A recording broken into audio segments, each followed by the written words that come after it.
जय श्री श्याम मित्रों, मेरे YouTube चैनल में आप सभी का एक बार फिर से स्वागत है।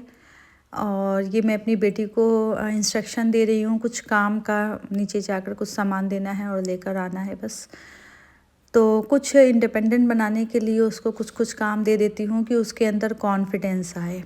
ये उसके कॉन्फिडेंस के इम्प्रूवमेंट के लिए है और उसको इंडिपेंडेंट जितना बना सकती हूँ उतना उस दिशा में ज़रूर मैं काम करती हूँ। तो कहते हैं ना कि जो आपके भाग्य में लिखा है वो कहीं से भी भागकर आपके पास ज़रूर आएगा। और अगर आपके भाग्य में वो नहीं है, कुछ नहीं है, तो वो कहीं से भी आपको मिल जाए लेकिन वो भागकर वापस चला जाएगा। तो बस ऐसा ही है जीवन, बिल्कुल ऐसा ही है।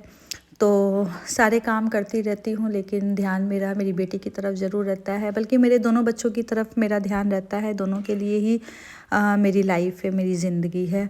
और मेरी बेटी को चूँकि ज़्यादा प्रॉब्लम रही है तो उसके लिए क्यूरियोसिटी थोड़ी ज़्यादा है हमारे सब पूरे फैमिली में। और उसको शुरू से इतना काम भी नहीं करवाया कभी, उसका थोड़ा ज़्यादा ध्यान रखा गया घर में, क्योंकि जन्म से ही वो बीमार थी। उसको हार्ट की प्रॉब्लम रही है। उसके हार्ट में एक गैप था और वो बड़ा गैप था।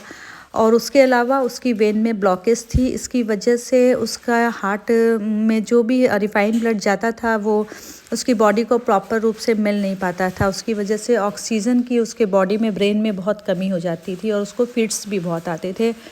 और इसी सब के दौरान इसके पैरों में भी डैमेज हो गया। पैर इसके ब्रेन से ही एक्चुअली प्रॉब्लम है इसके।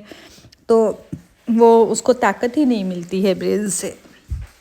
तो ये सब देखते हुए फिर 1.5 साल में इसकी हालत काफ़ी ख़राब रही, बहुत बेड पर ही रही। और 1.5 साल ये अपनी लाइफ में बैक रही, क्योंकि ये उठती नहीं थी, चलती नहीं थी, खाती पीती नहीं थी, किसी से उतना बात नहीं कर पाती थी। अजीब सी कंडीशन इसकी थी एक्चुअली। तो 1.5 साल ऑटोमेटिकली ये बैक हो गई। फिर 1.5 साल में हम लोगों ने सर्जरी करवाई बेंगलोर। बेंगलोर हम लोग गए दिखाने के लिए, लेकिन बेंगलोर में सर्जरी नहीं, हम लोगों ने हैदराबाद में करवाई थी सर्जरी, बीटी शंट। तो फर्स्ट सर्जरी इसकी बीटी शंट थी। वो करवाने के बाद ये फिट्स आने इसको बंद हो गए। और उसके बाद धीरे धीरे इसकी लाइफ थोड़ी नॉर्मल हो गई। लेकिन एक प्रॉब्लम रह गई, और वो प्रॉब्लम ये थी कि वो चल नहीं पा रही है। और वो क्रॉलिंग तो करती थी, गुड़क गुड़क के चलती, लेकिन वो अपने पैरों पर नहीं चल पा रही थी। डॉक्टर को हम लोगों ने दिखाया भी, डॉक्टर को कुछ ऐसा समझ नहीं आया। उन्होंने नारायण सेवा संस्थान भी हम जा कर के इसको दिखा चुके हैं। तो हम जहाँ तक पॉसिबल था हम लोगों ने दिखाया था, और गांव का वो माहौल। फिर डॉक्टर्स ने बोला आप जब ओपन हार्ट करवा लोगे उसके बाद इसकी छोटी सी सर्जरी इसके पाँव के पंजे में करेंगे और इसका पाँव ठीक हो जाएगा। तो हम निश्चिंत हो गए। इस दौरान वो घसक घसक कर चलती रही और ऐसा ही चलता रहा। फिर 5 साल की उम्र में भी एक घटना घटी जिसकी वजह से हम लोगों को इसकी ओपन हार्ट सर्जरी करवानी पड़ी। तो अब वो घटना क्या थी वो मैं आपको अपने नेक्स्ट ब्लॉग में बनाऊंगी, लेकिन अभी आप अपना सपोर्ट बनाए रखिए।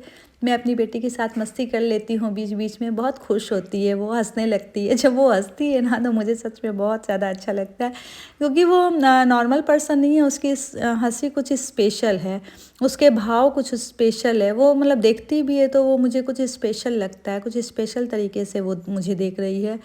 तो सारे काम उसके कुछ स्पेशल ही होते हैं।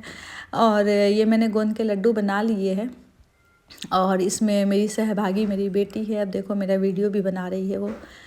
तो हर समय वो मेरे साथ रहती है, छोटे मोटे काम मेरे करवा देती है।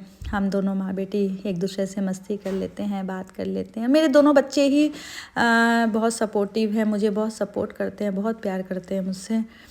तो बहुत मेरे बच्चे ही मेरी जान है।